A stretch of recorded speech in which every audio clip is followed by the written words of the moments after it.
Alright, so it's Friday, September 24th, and here's a bunch of insulation. I believe they're going to be putting that stuff in the walls. Because if you look at the ceiling, they have blown a ton of insulation. A ton, literally, a ton.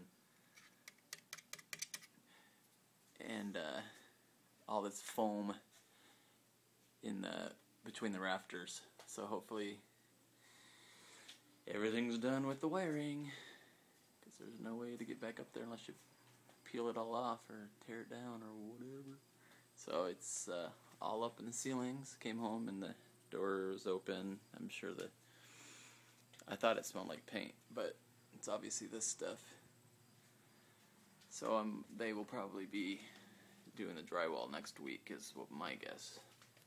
But I haven't heard from our contractor. So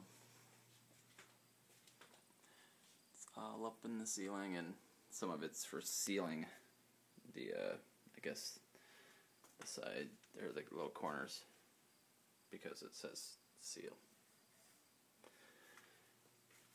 And anyway, so that's where we're at today.